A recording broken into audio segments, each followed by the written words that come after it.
¿Cómo les va? Gracias por estar. Bienvenidos y bienvenidas a una nueva edición de Bahienses, aquí en la pantalla local de Bahía Visión Color. Como cada vez nos dedicamos a charlar un rato, media hora aproximadamente. Si la producción nos deja, nos estiramos un poquito, y si no, y si nos retan, bueno, la cortamos. Pero por lo general siempre estas charlas nos dejan con las ganas de seguir la conversación un rato más. Y esta semana vamos a conversar con una mujer que tiene una enorme trayectoria política, militante en la ciudad, pero también en la región, en el país, y que, como cada persona que ha pasado por esta escenografía, se ha sabido ganar en el transcurso de su profesión, de su trayectoria, el reconocimiento, el afecto, la estima de mucha gente. Y también de las otras, por supuesto, percepciones que puede tener cualquier persona por cada uno de nuestros invitados y nuestras invitadas. Hoy vamos a charlar con Virginia Linares, que vino a visitarnos. ¿Cómo va, Virginia? ¿Qué tal? Gracias por la invitación. Gracias por venir, al contrario. Wikipedia dice María Virginia Linares. Sí. ¿Está bien? Sí, soy María Virginia María Linares. Virginia Linares. Sí, nosotros somos 4 y los 2 primeros llevan los nombres de mi hermana de mi mamá, María Teresa. Bien. Bueno, Jaime de mi papá, y después está Jorge con la J, y después teníamos una María, pero en realidad yo siempre digo, como yo llegué cuando ya mis papás eran grandes y no tenían muchas ganas de tener otro hijo o hija, mi nombre me lo puso mi madrina, que era la hermana más chica de mi papá. Así que nada, me pusieron María Virginia por una alumna de ella. Ella dio muchísimos años clase en la Inmaculada, y por María Virginia Rodríguez Novo. Mira.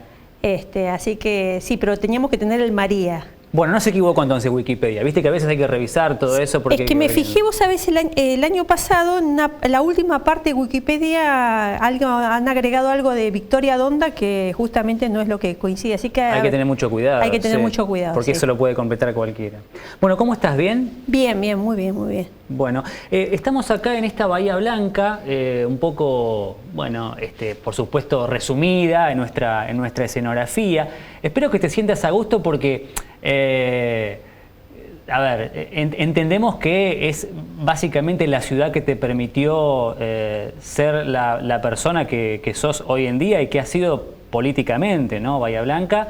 ¿Qué concepto tenés de la ciudad después de tanto trabajo aquí mismo y afuera por Bahía Blanca? Sí, yo la verdad que a veces me peleo por la mirada de Bahía Blanca, digamos, ¿no? Porque a todos te dicen, esa ciudad llena de gorilas. Le digo, quien dice que son gorilas no conocen a Bahía Blanca. Probablemente los hay como en todos lados, y acá tenemos una particularidad en Bahía Blanca, que hay, digamos, los que somos bahienses nos conocemos mucho desde hace muchos años, de toda la vida algunos inclusive, ¿no? Sí. Entonces, bueno, uno puede tener alguna percepción más, digamos, ya no es la bahía gorila que había. Yo lo que veo, no sé, me ha permitido, digo, desde que volví a vivir de lunes a lunes, porque estuve muchos años de martes a jueves afuera de la ciudad, y puedo, bueno, antes de la pandemia, ir a las diferentes expresiones políticas, políticas, además de políticas, a las culturales, digamos. Sí, claro, sí. Al teatro o a diferentes obritas que iban surgiendo en los diferentes espacios culturales. Bueno, la verdad que hay toda una bahía que no se conoce, que me parece que es bueno, también a mí la que más me contiene, digamos, ¿no? Sí, sí. Hay una bahía feminista que a mí me emociona, como una mujer que ha militado toda la vida por el movimiento de mujeres, que la veo, hay muchas jóvenes en las calles cuando participo de las actividades, digamos, hay una bahía que a mí me deja seguir diciendo, bueno, me quedo aquí, aunque mi hijo viva en Buenos Aires, digo, sigo apostando a esta ciudad que es la que de alguna manera me gusta. Está bien, pero cuando alguien de afuera que no conoce la ciudad dice esa bahía gorila, por algo debe ser, porque evidentemente hubo otra época en donde Bahía fue distinta a esto que estás describiendo. Sí, claro, es que está esa bahía gorila también, digamos. Aquí dicen, es una bahía que al peronismo le cuesta ganar, bueno, tuvieron gobiernos peronistas hasta hace no tanto, digamos, hasta hace 5 años. Digo, es verdad que es una bahía, sobre todo mi generación, que somos ya grandes, muy silenciada, digamos. Nosotros, digo, en la época de la dictadura, bueno, lo que sabemos, ¿no? No solo que estaba la nueva provincia con todo un poder muy fuerte, digo, hasta desde lo simbólico, ¿no? Con la ciudad, sino también teníamos el ejército, la gendarmería, la prefectura, la marina a media hora. Digo, había toda una ciudad que eso ha quedado también, sobre todo en los que somos más añosos, digamos, ¿no? Pero bueno, lo importante es empezar a revertir eso, sí, que al menos, digo, y Gorila, digo, no lo llevo como antiperonista, sino como una mirada siempre muy discutidora respecto a las diferentes expresiones políticas, ¿no? Entonces, pero bueno, nada, es una bahía que yo creo que se va modificando, que se va cambiando. Sí. Digo, que se van, digo, cuando uno pasa por los lugares como el paseo de la escultura, donde hay muchas familias, hay jóvenes que se juntan, digo yo porque vivo cerca del Parque de Mayo. Claro, sí, digo, sí, por eso te pusimos ahí. Claro, salvo cuando ando en bicicleta, voy al Parque Independencia y al Boronat, digo, pero si no, que digamos, hay una ciudad que está saliendo, y yo creo que la pandemia también lo visualicé mucho más, digamos, eso, ¿no? La necesidad del espacio público, por eso también hay una gran revalorización en eso, que creo que, bueno, que depende de todas y todos que habitamos en esta ciudad, sí, que pueda desarrollarse de mejor manera. Bahiense, ¿de qué zona de Bahía en tu nacimiento, en tu niñez? De España al 500. ¿Macrocentro? Sí. Sí, porque sí, no es sí. Pedro Pico. Al límite, está cerquita del barrio sí, Pedro España Pico. Al 500, 523. Las mujeres íbamos a la Inmaculada, así correspondía. Los varones a la Escuela 5 y después al Nacional. Nosotros por la Inmaculada teníamos una cuestión muy sentimental, digamos, porque mi mamá pupila conoció ahí a mis tías que le presentaron a mi papá. Así que, digamos, teníamos así una cuestión de mucho amor por esa escuela. Así que, bueno, del barrio, digamos, a 2 cuadras, ¿no? Sí, compramos sí. en la cooperativa de Español 700, porque como mi abuelo materno había sido uno de los primeros cooperativistas de Puan, la cooperativa formaba parte también de la economía de la familia, digamos, así que... sí, de España al 500. Después de, digamos, dijiste Escuela La Inmaculada, Colegio La Inmaculada, ¿el secundario también allí? Sí, todo La Inmaculada. Y después, digamos, ¿para dónde derivó tu vida académica, tu vida estudiantil? Vos sos bioquímica. Yo soy bioquímica. ¿Recibida aquí en la Universidad del Sur? Aquí en la Universidad Nacional del Sur. Por eso viví siempre en Bahía, digamos. Y nada, me casé, digo, en Bahía. Y bueno, cuando trabajé afuera, todas las semanas venía a Bahía, digamos. Así que, sí, bien bahiense, digamos. Sí, bien bahiense. Sí, y el interés por la política ya apareció ahí en la adolescencia, en la edad universitaria. ¿Cuándo empezaste a tener vínculo con la política? En la edad universitaria estuve, después de...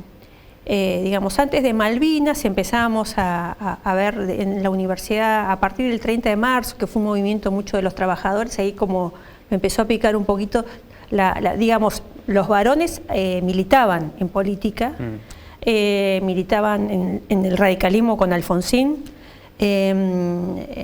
Mis 2 hermanos, mi hermano Jorge, muy militante, en La Plata fue presidente de un centro de estudiantes de veterinaria y demás. Digo, ellos me fueron, Jaime, que era con el que yo vivía, que satiricón, humor, digamos, había, si bien no estaban a militar, era como un tema que más o menos,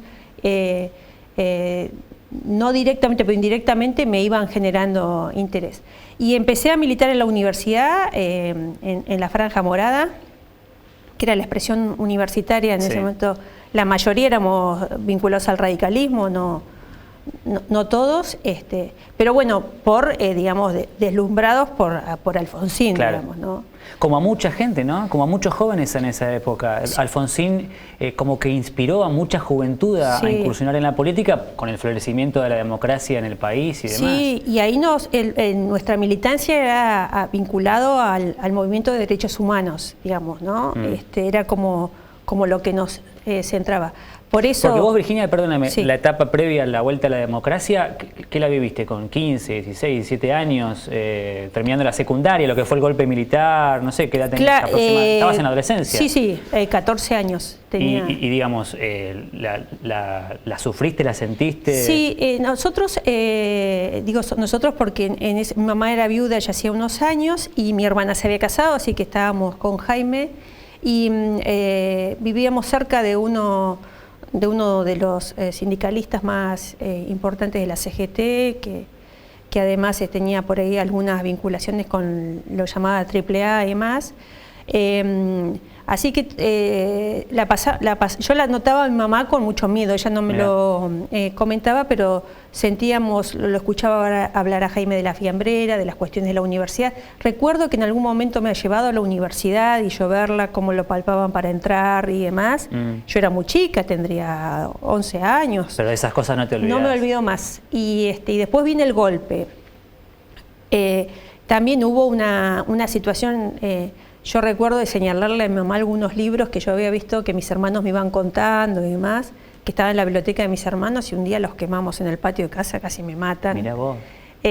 Así que sí, yo la sentí, ya te digo, la percibí a través de mi madre, ¿no? Digamos, y eso que ella no era una mujer que estuviera en política, sino, bueno, ese miedo de no recibir la carta de mi hermano Jorge todas las semanas. Claro, el miedo por ustedes. La plata, por sus hijos. Exactamente. Claro. Por eso cuando yo empiezo a militar en política, a ella mucho no le gustaba, porque, porque estábamos acostumbrados a que había golpe de Estado al poco tiempo, digamos, ¿no? Y en ese momento, digamos, los jóvenes que estábamos con Alfonsín éramos como los jóvenes más progresistas, digamos, y éramos los que estábamos visualizándonos como una expresión así importante dentro de la política, es decir, que si había un golpe de Estado, probablemente fuéramos los primeros que teníamos que cuidarnos, ¿no? Claro, entonces había... Sí. Pero empezó por ese lado, digamos, ¿no? Y yo rescato esto de Alfonsín, porque digo... Muchos de nuestros compañeros de la Franja Morada, digo porque Favaro también, digo Carlos Favaro, mi esposo, mi compañero, militábamos allí. Con la audiencia de vida y punto final, muchos se fueron del radicalismo. Han seguido militando en otras expresiones, pero para nosotros fue súper doloroso en esa etapa, digamos. En mi caso yo dejé de militar unos 2 o 3 meses y volví a militar. Yo siempre digo, le agradecía a Cotter, el juez Cotter, sí, que él lo declaró anticonstitucional, entonces yo sentí que con él esa esperanza seguía vigente en la Argentina y bueno, después cuando Néstor Kirchner continúa con los juicios me pareció súper importante. ¿Te pasó de decir, bueno, soy bahiense, conozco Bahía Blanca, pre-militancia política, y que después tu paso por la municipalidad, por el Consejo Deliberante, por la Cámara de Diputados, bueno, por toda tu trayectoria política, te haya servido para darte cuenta, ahora conozco Bahía Blanca? Antes creía que la conocía, pero la política me ha llevado por lugares que me permite decir, sí, ahora sí conozco la ciudad. ¿Te ha permitido la militancia y el trabajo, ya sea desde lo ejecutivo o lo legislativo, conocer lugares o conocer aspectos de la ciudad que verdaderamente creías que conocías? A mí fue la etapa cuando estuve en la Secretaría de Salud y Acción Social, que fue la etapa que digamos, más conocí. Cuando yo llego a la Secretaría de Salud y Acción Social, que me nombra Jaime, yo ya llevaba, no sé, 9, 10 años de militancia.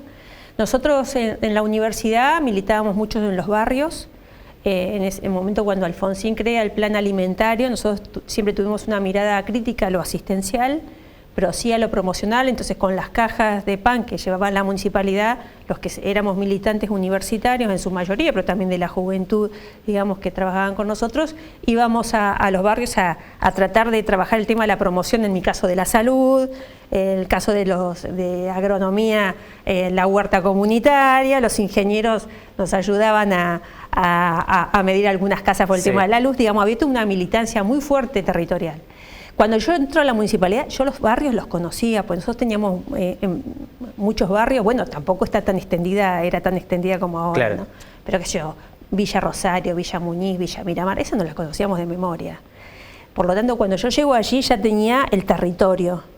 Me faltaba, digo, la burocracia, entre comillas, claro, que significaba el cargo.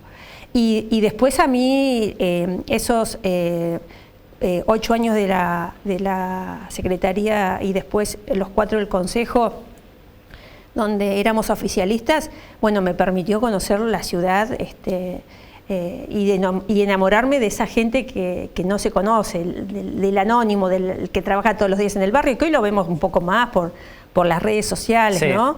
Pero lo de las bibliotecas populares, lo de los clubes de barrio, las docentes de las escuelas especiales, también era una cosa que en ese momento también tenían siempre, trabajar mucho juntas en eso. Digo, había, o se fueron surgiendo, bueno, las cuestiones de violencia.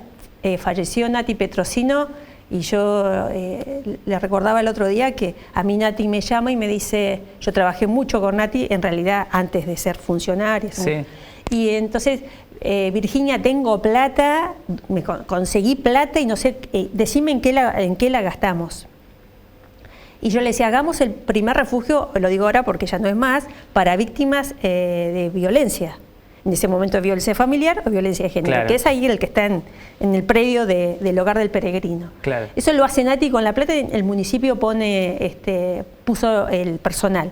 Y era todo así, continuamente había un montón de cosas que no trascendían, porque éramos muchos menos canales, muchos menos medios, sí, sí, pero es esa bahía la que hoy inclusive me pasa, que cuando voy a algún lugar y me encuentro con las mujeres, que en ese momento nosotros teníamos las manzaneras, que eran un programa del gobierno de la provincia, bueno, nos juntábamos y hoy nos seguimos encontrando y vemos cómo nos presentan ya a sus hijas con sus nietos y demás. Hay una, digamos, nosotros a la política también la teníamos como una cuestión, digamos, como un proyecto de vida. Por eso, digamos, las que éramos mujeres, y en ese momento la militancia política nos costaba más que a los varones en el sentido de sostener una familia.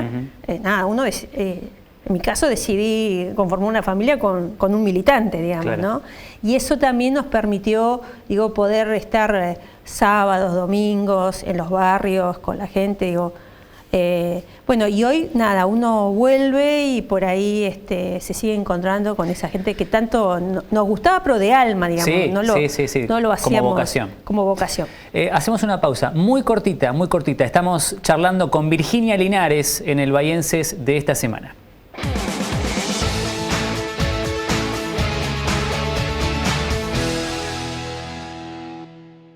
El monóxido de carbono no se puede ver, no se puede oír, no se puede oler. Sí, se puede detener. Mantén los ambientes ventilados. Deja una puerta o ventana entreabierta. Verifica que la llama siempre sea de color azul. Controla los artefactos con gasistas matriculados. Que no te sorprenda. Municipio de Bahía Blanca. La televisión no está solo en tu sillón. Llegó BBC Play.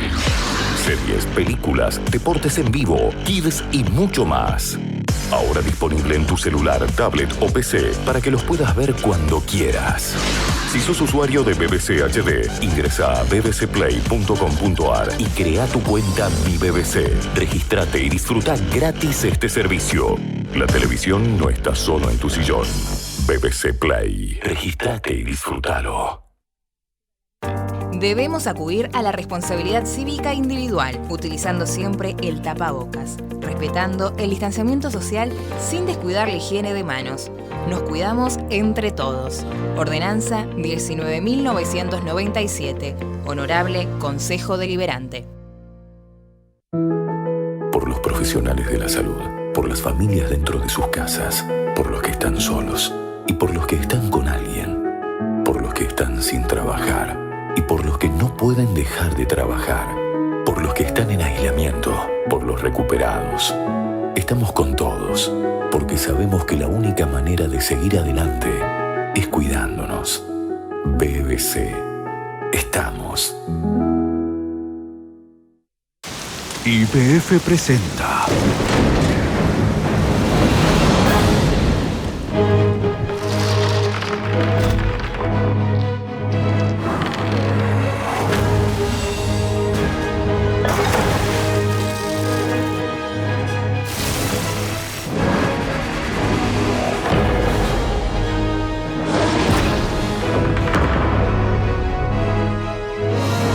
Este mes de las infancias pasa por una YPF y canjea el regalo con tus puntos Serviclub.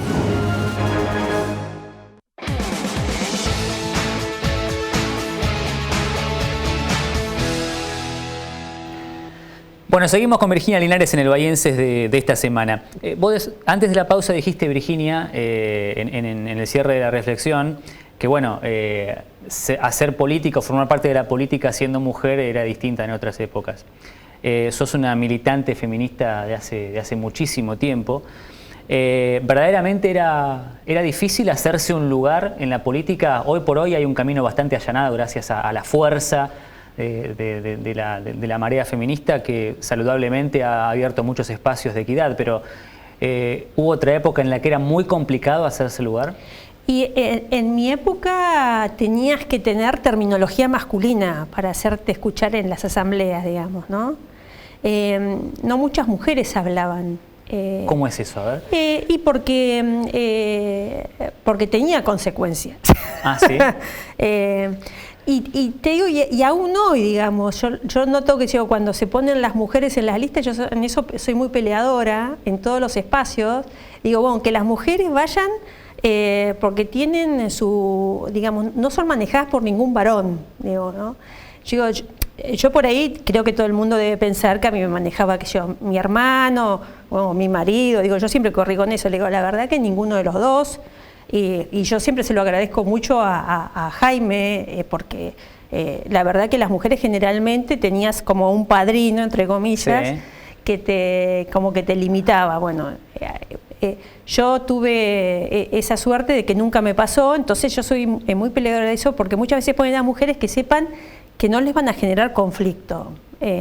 Digo, no se fijan tanto los varones, cuando parece que los conflictos los únicos que los generan son las mujeres. Claro, ¿no? Sí. Esto no es así. Entonces, a veces para manifestarte, o me pasaba a mí que, digamos, en un partido así con muchos afiliados, como era el radicalismo cuando yo era joven y demás, teniendo, bueno, mi hermano era un referente también importante del partido, eso de tener voz propia, digamos, había que, gritar, y a veces ¿no? me dicen que soy intensa, ¿no? Digo, si no eras intensa... No, claro, no te hacías escuchar. Hace poco me encontré con un funcionario de mi hermano y me decía, Virginia, había días que te queríamos abrazar y había días que te queríamos matar. Le digo, es que vos pensás, porque ahora ellos se dan cuenta, es que si yo no tenía un carácter de esa manera, no me podía, no es imponer, porque uno no se impone a través de los gritos, pero había cuestiones que tenía que llevar adelante, y sobre todo cuando uno trabaja en lo mío, social, salud, medio ambiente, empleo, digamos, pocas alegrías nos daban todos estos temas. Es cierto. Es cierto. Entonces además yo tenía que ser la voz de las tantas mujeres y varones que no podían hablar, que no llegaban al intendente. No tenía que, además, nada, mi hermano lo que menos quería es que yo le endulzara. Está bien, no era mi rol, digamos. Pero había un sesgo machista. Sí. En las reuniones, en los encuentros, en el trabajo. Y te digo una cosa, Mariano, la hay, porque a mí me pasa que, no sé, la otra vez estuve en un Zoom con un espacio político y le digo, ¿por qué no hay ninguna mujer? Mirá. No, y me dicen, no, pero estamos armando una escuela popular de género, hay 500 mujeres total. Digo, no, pero yo las quiero en los lugares de decisión, de discusión de políticas, bueno, y de armado de listas, ¿no? Claro. Que uno no está ahora, pero digo, en esos lugares tenemos que estar las mujeres. Sí, las mujeres vamos, hablamos, trabajamos, pero nosotros queremos estar donde, ¿no? Donde se deciden el poder de las listas, ¿no? El armado de no sé cómo habrá sido acá, digamos, cuántas mujeres participaron en los armados de las listas de concejales y de concejalas. Digo, ahí es donde uno cree que a esta altura debería ser más natural y sigue costando.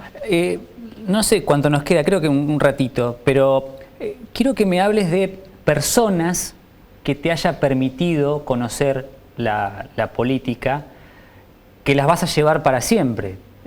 Ya mencionaste a una hace un ratito, que fue Nati Petrosino, que me imagino que debe estar en ese listado.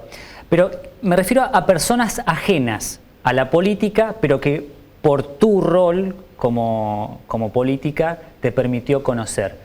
Que digas, son personas especiales que me ha tocado estar cerca. Bueno, Nati, como te comentaba, fue así muy fuerte, y también Nela. Yo a Nela la conozco antes del hogar también, y recuerdo que Nela fue... Nada, las dos. A Nela yo la acompañaba los sábados, me acuerdo que mi mamá prestaba el auto y íbamos a repartir alimentos a los adultos mayores de aquella época, en todo lo que era el Bajo Rondó, digamos, ¿no? Pero las dos lo que me hicieron ver, desde lo social, no lo asistencial, sino el rostro de las personas. Y eso fue lo que siempre me decía, bueno, nada, la alimentación hay que conseguirla, no se discute, porque yo veo que algunos, viste, a ver qué hago con las bolsas o lo que entrego, no, eso hay que buscar la vuelta y hay que garantizarlo, pero en realidad hay que ver el rostro de las personas y entender que esas personas, para ser felices, no alcanza con la alimentación. Hay que hacer muchas otras cosas que bueno, que en eso tiene que estar el Estado presente, ¿no? Sí, y darles visibilidad. Visibilidad, pero además pensar que, no sé, que tienen que ir a una escuela linda a los niños, que tienen que tener una linda unidad sanitaria para atenderse, que tienen que tener espacios culturales en los barrios, que tiene que haber, no sé, canchas deportivas con césped, como nos gusta cuando llevamos a nuestros hijos a las que jugamos, digamos. Esta cuestión de lo que nos gusta a nosotros en nuestra vida, también le tiene que gustar a todos los bahienses y bahienses. Siempre nos pasa lo mismo. Creo que en algún momento tendríamos que hacer una segunda parte, Virginia, para seguir charlando. Pero bueno, ¿algún hobby de ahora, fuera de la política? ¿Qué te gusta hacer diariamente? ¿Ejercicio? Sí, hago caminatas por una cuestión de salud, digamos, esto que te contaba, que soy asmática, entonces tengo que salir a caminar. Desde que estoy en Bahía lo incorporé como una cuestión. Bien. No sé si es como un hobby o como un tema de salud, pero no tengo muchos hobbies. Por ahí los fines de semana miro algunas series que me gustan, pero si no me dedico sobre todo, bueno, estoy pensando, siempre estoy leyendo, formándome con cuestiones vinculadas a las mujeres. Ahora estoy armando un foro de violencia obstétrica, digamos, con la red de mujeres latinoamericanas y el Caribe. Digo, siempre como que me voy encontrando el lugarcito para trabajar y me encuentro temas que me interesan, ¿no? Estoy con el de internet, también estoy como que, digo, estoy militando mucho los temas, digamos, ¿no? Gracias por venir. No, gracias por invitarme. Vino Virginia Linares a charlar aquí con nosotros a Bahienses. Que la pasen bien y hasta la semana que viene.